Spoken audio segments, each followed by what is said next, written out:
students. Today we are going to take up a last part of capital gain.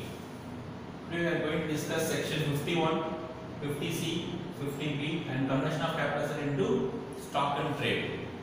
Okay. Now first we are going to take up section 51 and also revision. Final revision.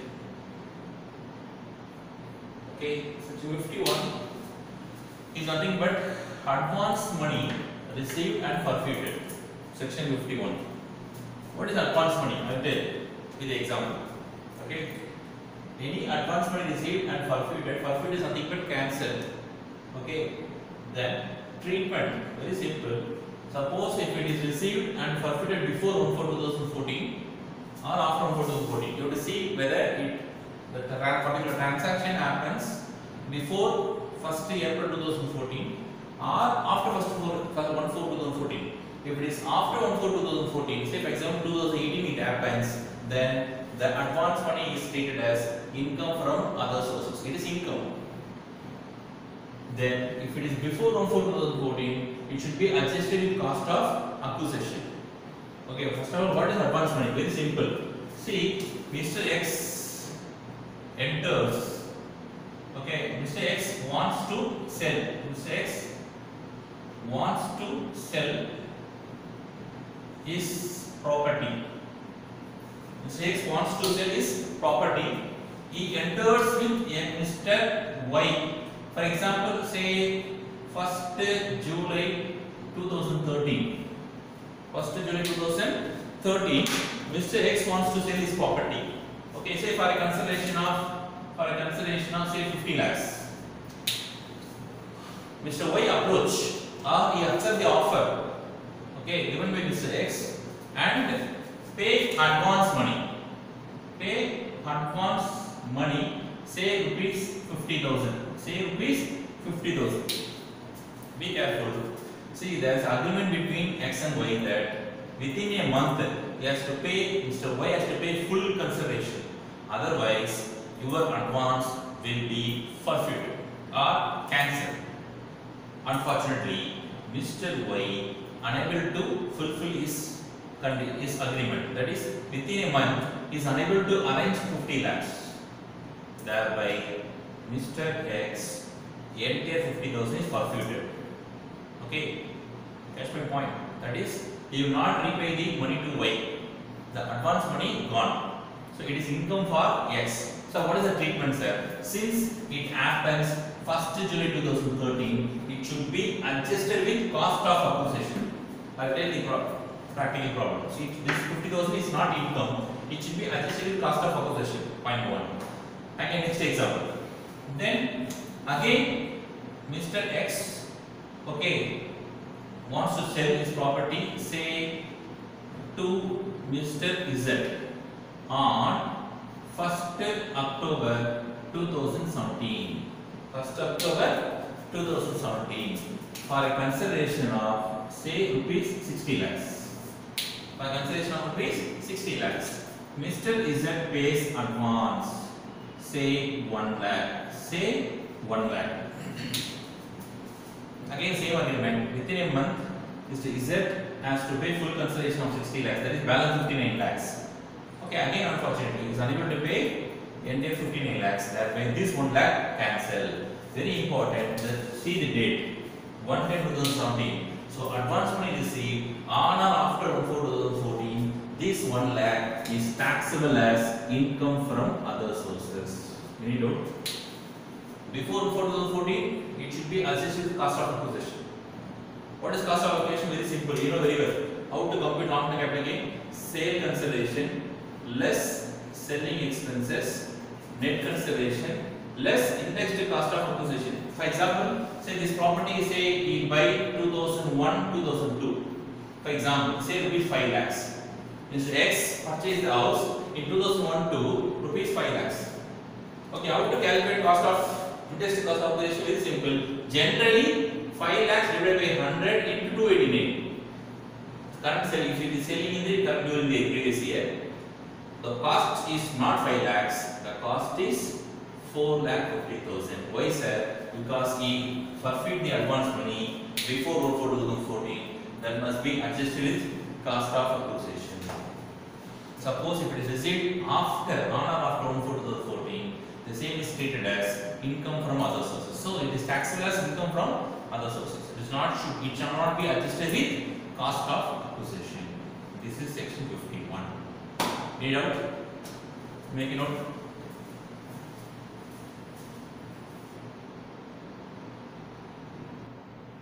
Next we are going to take up section 50C, special provision relating to immovable property. Special provision relating to immovable property is very important. It's very simple. See, for example, say Mr. X, okay, wants to sell his property. Okay, very important.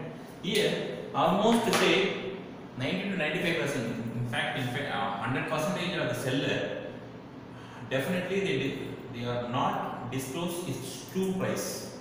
Its true price. For example, say Mr. X wants to sell the immovable property, say the building, for a consideration of say actual market price, say 90 lakhs. Actual market price is nothing but 90 lakhs, but he disclosed, okay, actual sale price, say 60 lakhs. For example, say 67. Just a small example. Stamp duty value. This is nothing but determined by the government. Okay, each and every area there is a guideline value. Exactly. Very good. Guideline value. So stamp duty value nothing but guideline value. Okay, it is determined. For example, say guideline value is for in this case 65 lakhs. In this case 65 lakhs. Say provision says, okay, if the actual price is not less than stamp duty value. If it is less than stamp duty value, your sale consideration deemed to be stamp duty value. For example, in this case, your actual sale price is 60 lakhs. In fact, note it down, your actual price 90 lakhs. Definitely you are not at all sure, because this difference is nothing but black money. This is nothing but black money, which is not accounted. This is nothing but black money. You catch my point? You understand? Quite really very simple.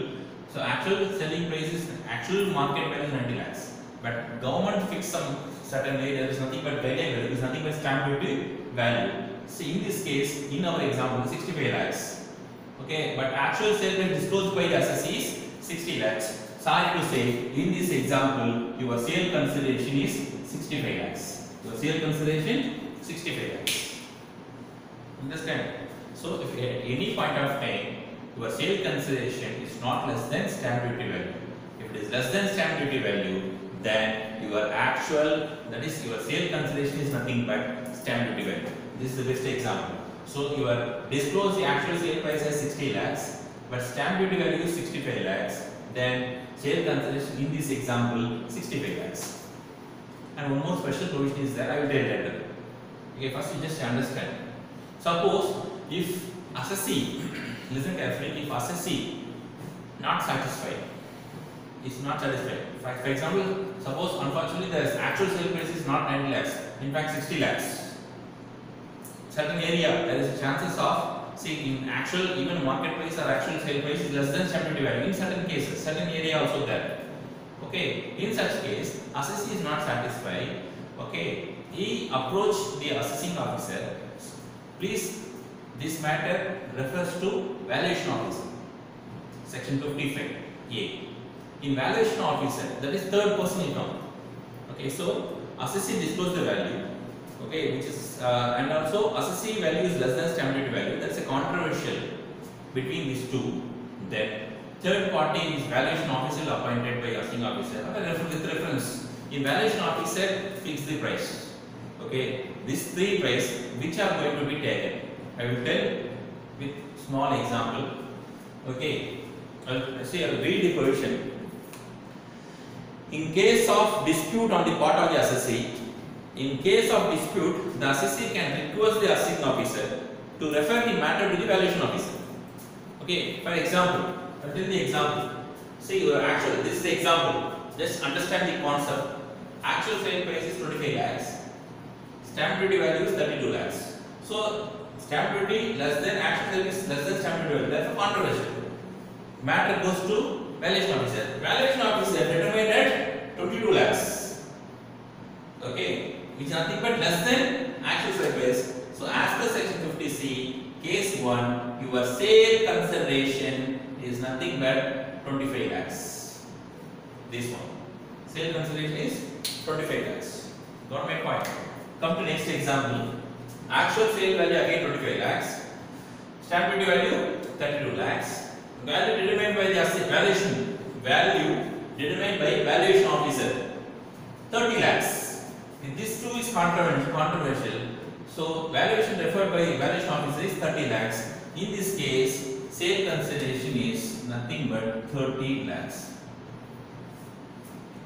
Last example, same 25-32, but valuation officer determined 35 lakhs, which is more than stamp duty value. So in this case, this is your sale consideration 32 lakhs. This is the provision, section 50C. Any doubt? Okay. One more point is there, that is sale consideration is taken as, listen carefully, sale consideration is taken as stamp duty value or actual price, whichever is higher. Actual sale price or stamp duty, whichever is higher. Okay, that's what just I told you. Next, where the stamp duty value, listen carefully, where the stamp duty value does not exceed 105% of actual sale price, then actual sale price shall be deemed to be the full consideration. So I think reduce it. Very simple. Again, an example. Listen, this is your actual sale price. This is your actual sale price. Stamp duty value say 65 lakhs. Okay, small clarification. I will change the figure. Not 65. It is 62 lakhs. For example, 62 lakhs. This is your stamp duty value. Okay, the condition is very simple. Say actual sale price put into 105%.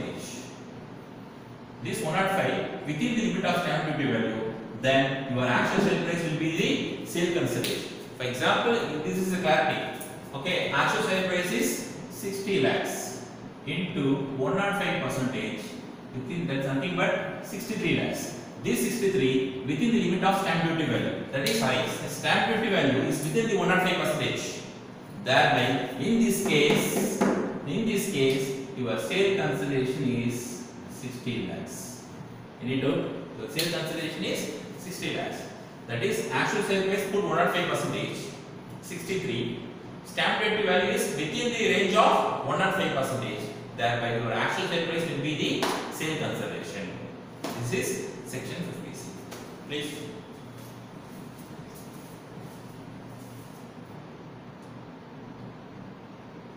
Next, we are going to take up slump sale, section 50B. What is slump sale? Okay, slump sale nothing but slump sale means the transfer of one or more undertaking as a result of the sale for lump sum consideration. Repeat, as a result of the sale of lump sum consideration without values being assigned to the individual assets and liabilities. For example, say X Limited, there are two divisions, A division and B division. Okay, so X Limited wants to transfer B division for a consideration without assigning the individual asset value as well as without individual liability value. Okay, they are transferred to Y Limited for a consideration of say 700 lakhs. Here, what is purchase consideration? There is no sale consideration, nothing but purchase consideration. How much you are going to receive? 700 lakhs. Example, 700 lakhs. What is cost of acquisition? In this case, cost of acquisition is nothing but net worth. What is net worth? Net worth is nothing but total asset of the particular division. In my example, division B. So, what are the assets belongs to division B? Find the total assets. Say 500 lakhs. Say 500 lakhs. What are the total value of liabilities of that particular division B? Say 110. Say 110 lakhs. So 500 minus 110, it comes to 390. This is your net worth. This is your net worth. How much you received? 700. So 700 minus 390, it comes to 210 lakhs. This is your capital gain. This is your capital gain. It is simple. This is your capital gain. Sir, whether it is short term capital gain, long term capital gain, sir, it depends upon the division B. Suppose if division B is more than 3 years, it exists. Division B exists more than 3 years, then it is long term capital gain. Since the division B is less than 3 years, then it treated as short term capital gain. Whether in case of slum sale, whether it's a particular short term or long term, it depends upon the trade for the which undertaking is owned by the assessee. The particular division is owned by the assessee with a particular trade. If it is less than 36 months or more than 36 months, if it is more than 36 months, it is treated as long term capital gain. If it is less than 36 months, it is treated as short term capital gain. Sir, here not indexed. This is now indexed cost of acquisition. Okay, any doubt? That's all. Very important is no need to indexation. Okay, indexation is not applicable here. Don't put divided by 100 into 289. Okay, straight away sale consideration less net worth cost of acquisition is nothing but net worth. Net worth is nothing but total cost of the particular division less total liability of that particular division. This is your net worth. So 700 plus 390, 210 your capital gain. Capital gain, whether it's short term or long term, depends upon the assessee owned. If it is the particular division is owned more than 36 months, it's long term. Otherwise, it is short term. That's all section 50B.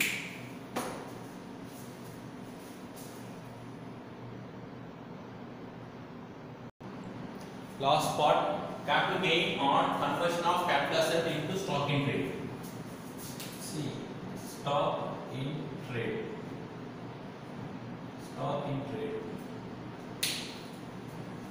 Conversion of capital asset into stock in trade.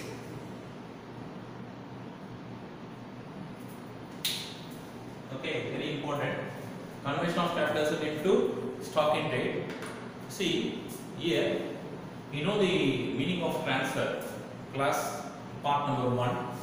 Capital gain part number 1. And then the meaning of transfer, sale, exchange, relinquishment, extinguishment. Under that, conversion of capital asset into stock in trade amounts to transfer. For example, see, Mr. X owns land, okay, which is purchased, say, which is simple, 2001, 2002. Take 2001, 2002 because since it's a base year, it is easy for calculation. So base is 100. Okay, X owns land purchased in 2002, say 2 lakhs. Okay, all of a sudden, after say 8 years, okay, he plans to convert the land into stock in trade.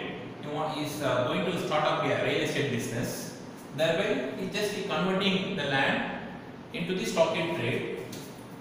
Okay, converted as stock in trade on say 15/9/2008. 15/9/2008.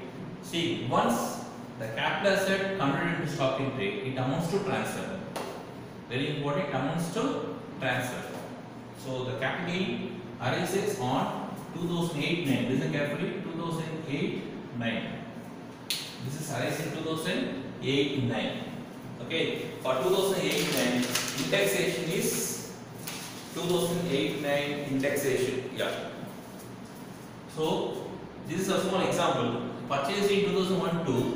Okay, all of a sudden in 2008-9 converted into stock in trade. Okay, capital gain arises on 2008-9. Very important, capital gain arises on 2008-9. For that point of time, fair market value say 5 lakhs. Fair market value 5 lakhs. Which point of time? 15/9/9. Because it's not going to say, just it's converting. The land fair market value is 5 lakhs. Okay. So how much is capital gain? Listen carefully. As usual, say more than 3 years. Sale consideration is nothing but fair market value, say 5 lakhs. Okay, less selling expenses nil. Net consideration 5 lakhs. Less, very important, listen carefully, indexed cost of acquisition. How much it cost? 2 lakhs. 2 lakhs divided by 100. This is very important. Don't put 289. Don't put 289. It is 137. It is 137. So you only told you that always. No, I am not telling always. Around 90-95% 289. There is a balance 5%. That is the exception. Capital gain generally the definition says, you know the capital gain definitions. In capital gain definition, any gain arising out of transfer of capital asset shall be chargeable to tax. Shall be chargeable to tax in the year in which transfer took place. So generally transfer took place on 2019-20. Certain exceptions. One of the exception is conversion of capital asset to stock in trade. Why? Because we are converting stock in trade on 15/9/2018, which is nothing but 2008-9. So once the capital asset converted into stock in trade, its capital gain arises. So how much capital gain? So 2 lakhs divided by 137 divided by 100 into 137, 2 lakh 74. 2 lakh 74. Thereby long term capital gain 2,26,000. 2,26,000. The main thing is, sir, when is liable to pay some capital gain? See, capital gain arises 2,26,000. It is taxable in the year in which stock in trade is clear. Stock in trade is sold out. So obviously this has happened. Stock in trade. So sale of stock. This has happened 2019-20 because this is our current previous year. This is our current previous year. So sale of stock, say for example, say 10 lakhs. Sale of stock 10 lakhs less fair market value. You are converting at that point of time 5 lakhs. So 10 minus 5 lakhs. This is nothing but, listen carefully, this is nothing but income from business. This is nothing but income from business, and at the same time this 2,26,000 is taxable in 2019-20. Why? Very simple. When you are going to sell the stock in trade 19-20, suppose you are going to sell stock in trade 16-17 for example. If it is 16-17, then current previous year you need not pay any tax on this capital gain as well as business. It will not come under. Why? Because you already sold the stock in trade in 2016-17 or 18-19, etc. Catch my point. See, once again I repeat, conversion of capital asset into stock in trade, it is capital gain. So this is 2001-2 is purchased, the converting 2008-9, then this year capital gain arises. When it is taxable, only in the year in which the stock in trade is sold. In 90% of the examination, 95% examination, definitely the stock in trade you are going to sell only current previous year, that is 19-20. So for this is capital gain, this is income from business. Sale of stock 10 lakhs, less fair market value 5 lakhs, 5 lakhs income from business. Both will be taxed in the year 2019-20. Doubt? So based on this, we are going to see this particular problem. Mr. A convert his plot of land purchased in July 2003 for rupees 76,300. He purchased 76,300 on July 2003. Converted into stock in trade on 31/3.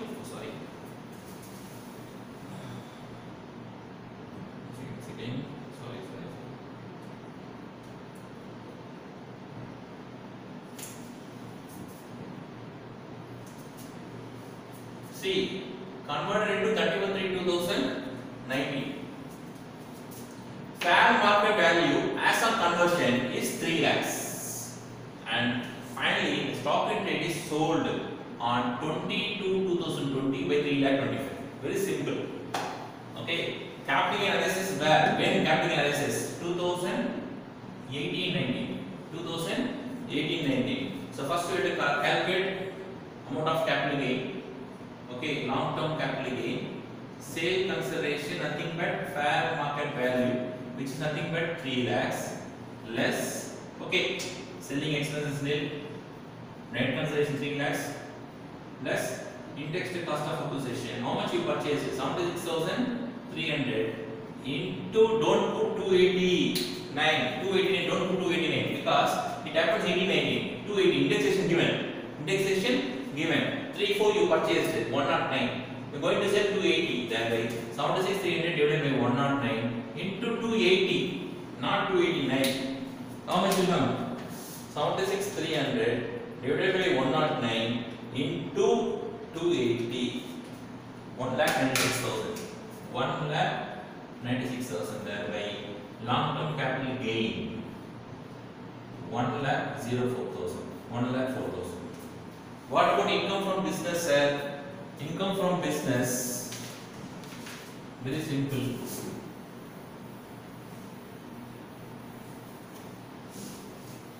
This is capital gain. Okay. Next, income from business. Income from business.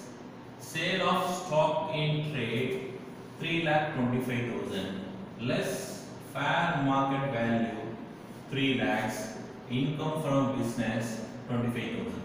That's all. 8 out. 22.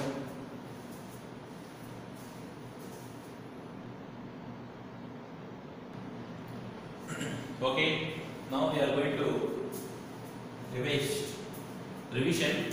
Then just recap. What is capital gain? Any gain arising from transfer of capital asset shall be charged to tax in the year in which transfer took place. This is definition. Now, what is capital gain? Okay, what is capital assets? Property of any kind, whether or not connected with the business or profession, and securities held by foreign institutional investors. This is capital asset. Okay, but the following assets are not treated as capital asset. For exception, stock in trade is not capital asset. Personal effects, okay, other than no property, gold, jewelry, paintings, archaeological collections, etc. Rural agricultural land. Rural agricultural land is not a capital asset. And finally, gold deposit bond or gold certificate issued by the central government. These are the assets are not recorded as capital assets. Then next, of course, I will put the definition of say what is rural agricultural land. Just you can recap, check it out with your textbook. Then transfer. What is transfer? Transfer nothing but sale, exchange, relinquishment, extinguishment, conversion of capital and stock in trade. Then compulsory acquisition under any law. And finally, maturity redemption of zero coupon bond. This is transfer. Then next one, transaction not regarded as transfer. There are almost 13 to 18 points is there. Please you check your textbook. Very important theory.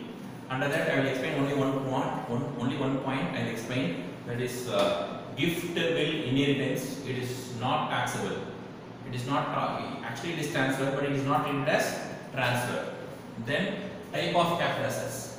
In type of capital assets, two type of capital assets: short-term capital assets, long-term capital assets.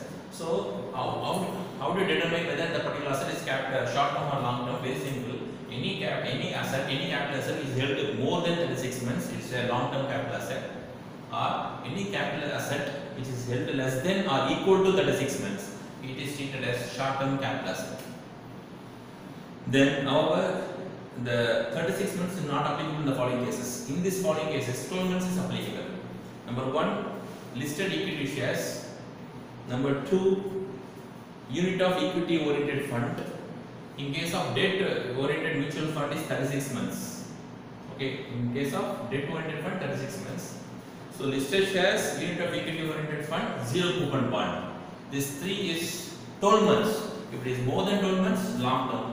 If it is less than or equal to 12 months, short term.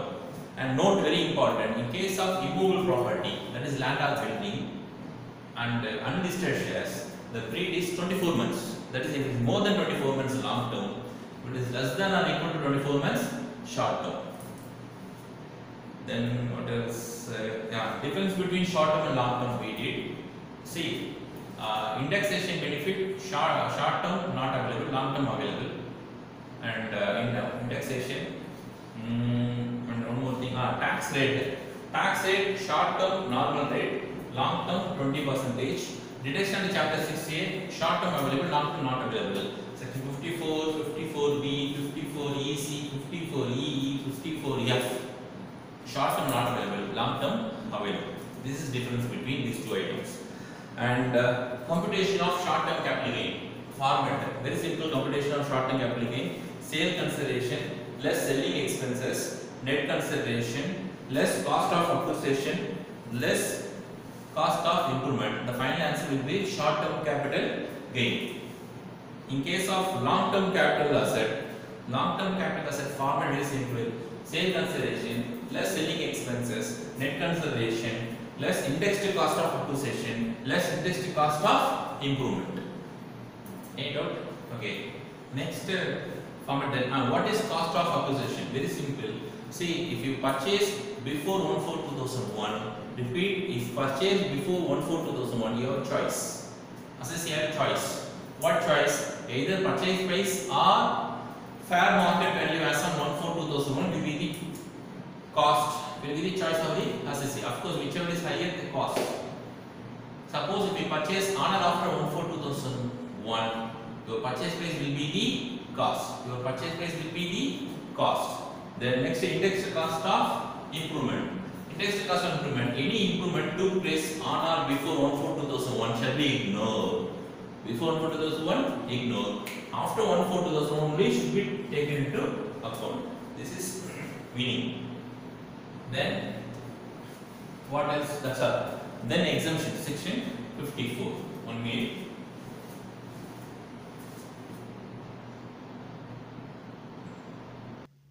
Then exemptions, section 54. Section 54 is nothing but transfer of residential house and purchaser acquisition of purchaser construction of residential house. See, this section meant for only individual and HUF. This section only for individual and HUF. It should be long-term capital assets. Okay, asset and residential house should be in the what do you call the house transfer should be a residential house. It should be a long-term capital asset. Okay. Amount of exemption very simple. Amount invested is exempted. Very important. Amount invested is exempted. Okay, this is amendment assessment year 2020-21. Listen, your taxable long-term capital gain, which is more than 2 crores, your choice will be only you can purchase only one house. Since your long-term capital gain, taxable long-term capital gain is more than 2 crores.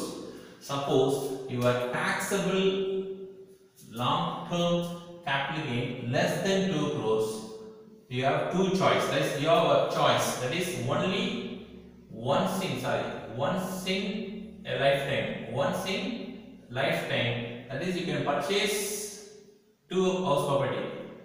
You can purchase, if it is less than 2 crores, you can purchase 2 house property. Repeat my point.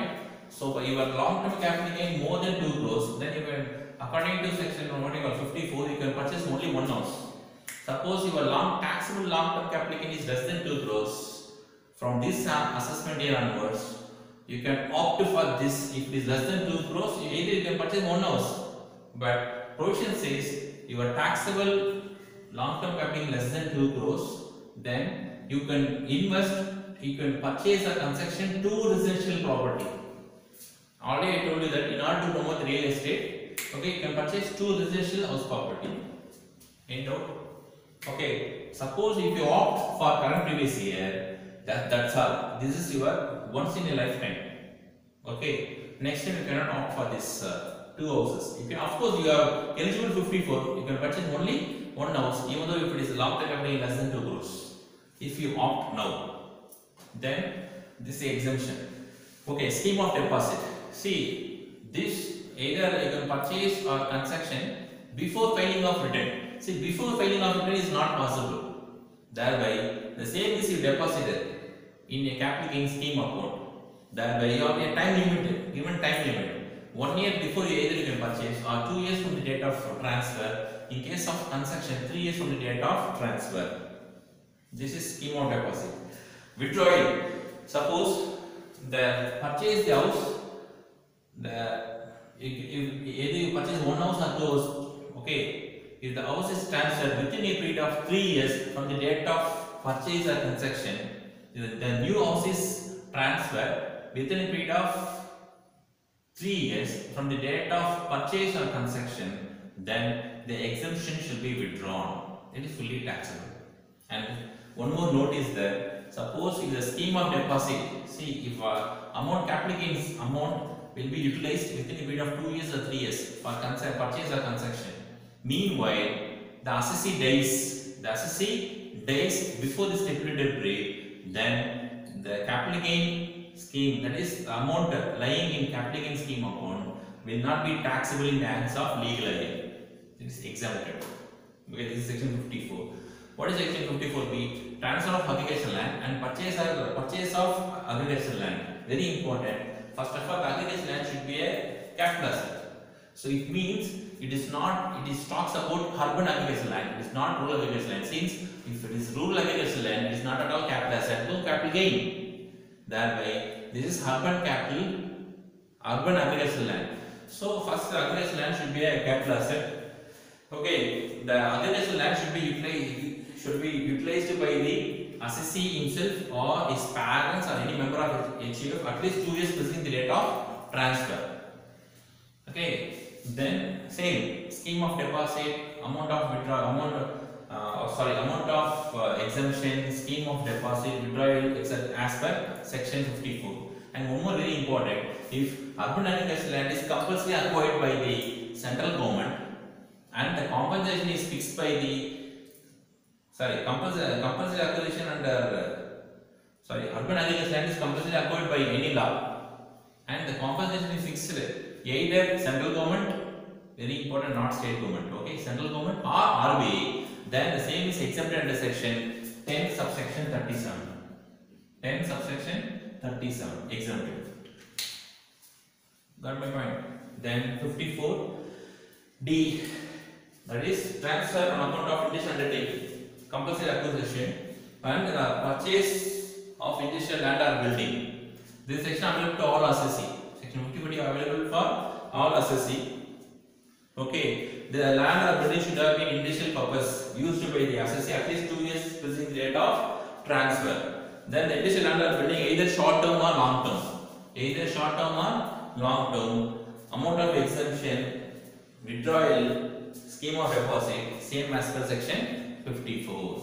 The next section 54 is transfer of land or building and investment in specified assets. What is specified assets? Nothing. A bond redeemable after 5 years issued by the National Highway Authority of India or Rural Electrification Corporation. Okay, you have to invest that bond. Okay, amount of exemption is simple. 50 amount invested or 50 lakhs, whichever is less. Next, this section available to all assessee. Of course, this section is available to all assessee. Okay, the land or building, very important. The land or building transfer should be long-term capital asset. Such asset can also be depreciable assets held for more than 36 months. Supreme Court cases are already discussed. Kindly check it out. Okay, and very important point: the assessee should not transfer or convert or away loan or advance on the security of such bond within a period of 5 years from the date of acquisition of such bond. Okay, so amount of exemption rupees 50 lakhs or amount invested within a period of 6 months. Very important, within a period of 6 months will be exempted. This is section 54 EC and 54 EE also same provision.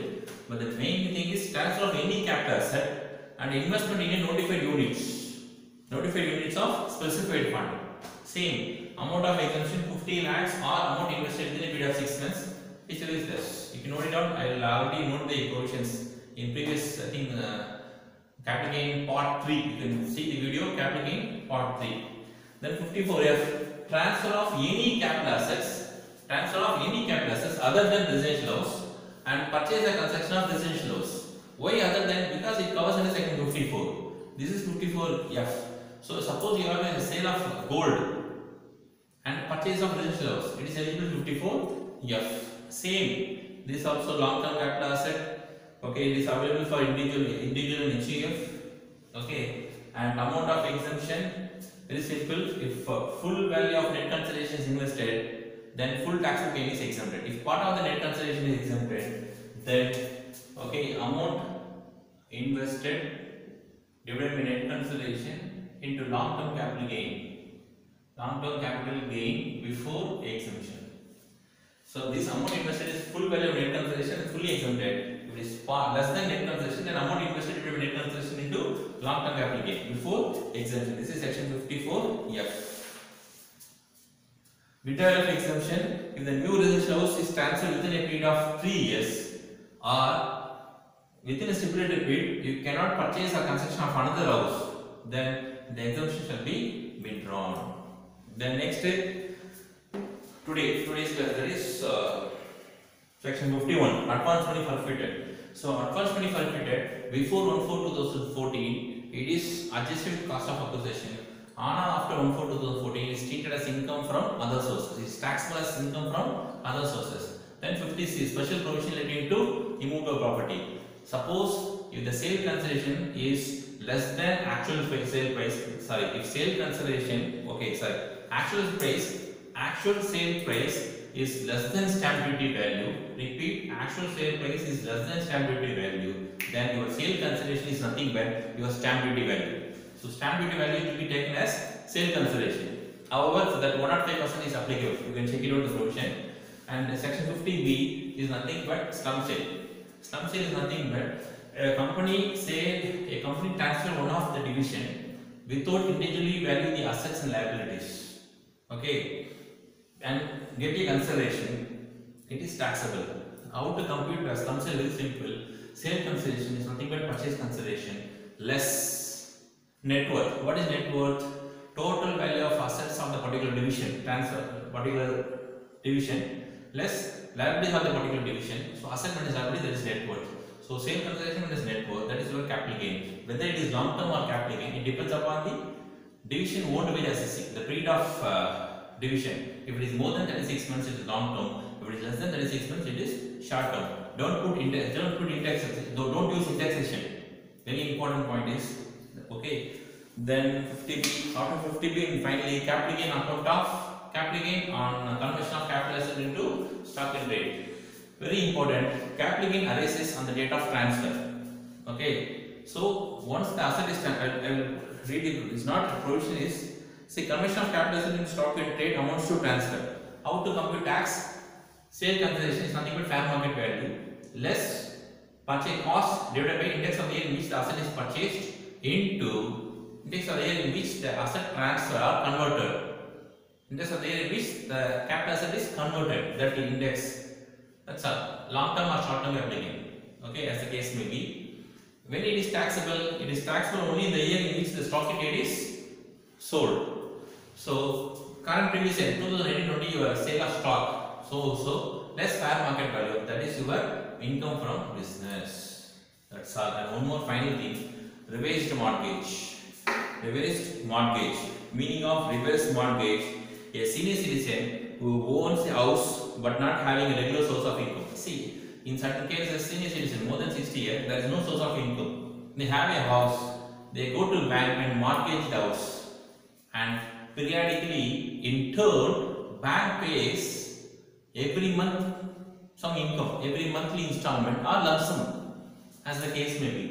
Okay, that income received by the senior citizen is exempted under section 10 subsection 43. Very important, 10 subsection 43. Repeat, reverse mortgage is nothing but a senior is having a house, there is no source of income, he mortgaged the house with the bank. In turn, bank pays either every monthly income, monthly installment or lump sum, as the case may be. Okay, then the bank will recover loan along with interest after the assessee dies. Okay, once the assessee dies, the bank recover the loan as well as interest after they are going to sell the property. Suppose if legal hires is approached to the bank, then legal hire has to pay the loan along with the interest, then to get the property. This is reverse mortgage. Very important for senior citizen. It is very useful for senior citizen. Those who are not kids or no one taken care, they can mortgage the property into the bank. That's it. And one more point is there, very important. Yeah.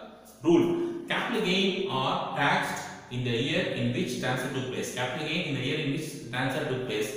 Exception. Exception number 1. Conversion of capital asset into stock in trade. It is not happened 2019-20. Just now I explained. Another exception. Compulsory acquisition under any law. Compulsory acquisition under any law. Say once the government is compulsory acquired, but compensation pays not immediately. It may be 1 year or 2 years later. Thereby compulsory acquisition take place 2 years back. So thereby capital gain analysis 2 years back itself. Okay. When it is taxable, only you are receiving the compensation. Then only it is taxable. Then extinguishment, destroyed of capital asset and insurance compensation, which is nothing but previous point. And last one, in case of joint abandonment property, it is section 45A, I think so. You can read with your study material. Okay. From this, I think we almost will finished. Miscellaneous section is also there. You can check it out. Okay. If there is any doubt, please mention in the comment. Okay. See, I am unable to solve the problems since it takes more time. I will explain the provisions. So after explaining all income tax provisions, if time permits, definitely I will do the problems. Okay. All the best.